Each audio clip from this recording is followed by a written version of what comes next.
and welcome back to another video in our French Revolution series. Today we're learning about the rise and fall of the Directory from the chaos and the emergence of a new player in French politics, Napoleon Bonaparte. Before we start, I'm sure you all know when the French Revolution began, 1789. But when did the French Revolution end? The answer is 1799. But before we get to 1799, let's first turn to 1795, or year 3 in the new revolutionary calendar. After the fall of the Jacobin regime under Robespierre and the end of the Reign of Terror, we enter a period of French history called the Thermidorian reaction. Basically, this means the National Convention was taken over by the Thermidorians, who weren't nearly as radical as the Jacobins or the Royalists. They wanted to end the turmoil of the revolution by establishing a stable political system. Easy, no? Well, no. In 1795, a new constitution was adopted. Another? How many is that now? This constitution contained a 2/3 clause, which was designed specifically to block the Jacobins and other radical groups from being voted into power. The French legislature, which created and passed laws, was split into 2 chambers, one called the Council of 500 and another smaller chamber called the Council of Ancients. These 2 chambers then chose 5 men who would form a council that would run and govern the country. This executive was called the Directory and was made up of 5 directors.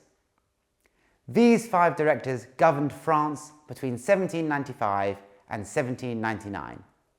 It wasn't that democratic, but they wanted stability above all else. Did they succeed? Well, no. No matter how hard it tried, the Directory couldn't fix the problems in the French economy. It introduced a new currency and even invested in industry. However, grain prices remained high and living conditions in the cities and the countryside remained hard for the common people, meaning riots continued. One area in which the Directory met with success was foreign policy, though this came back to bite them. Under the leadership of a talented young commander called Napoleon Bonaparte, the French armies conquered huge swathes of land in Italy, Spain, Germany, and even a campaign, albeit a disastrous one, in Egypt. However, at home, the Directory faced a number of plots to take power. In 1795, the Sans-Culottes tried and failed to stage a coup to take power, known as the First Prairial.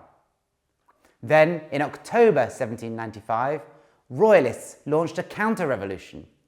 However, thanks to, guess who? Napoleon Bonaparte, this attempt to seize power failed.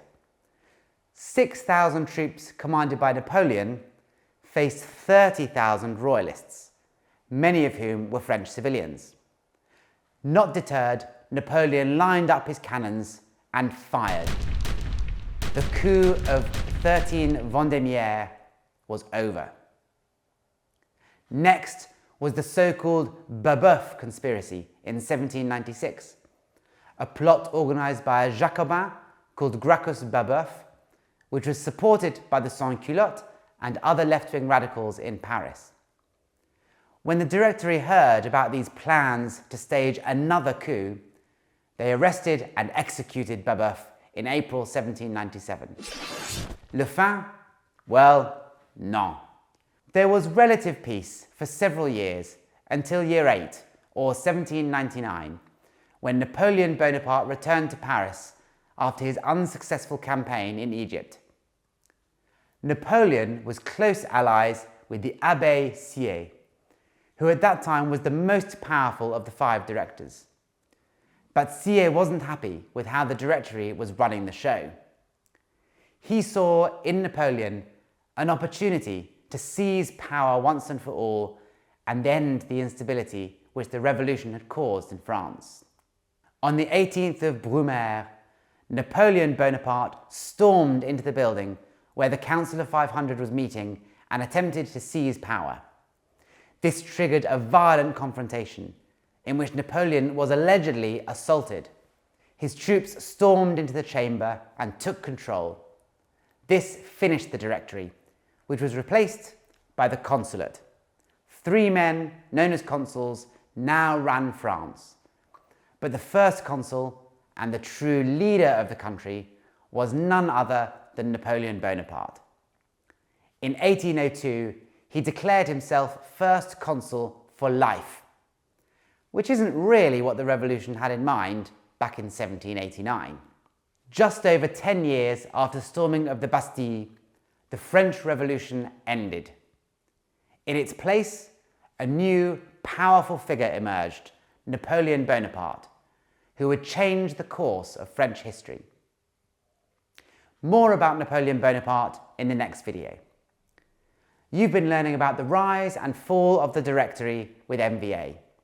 Thanks for watching.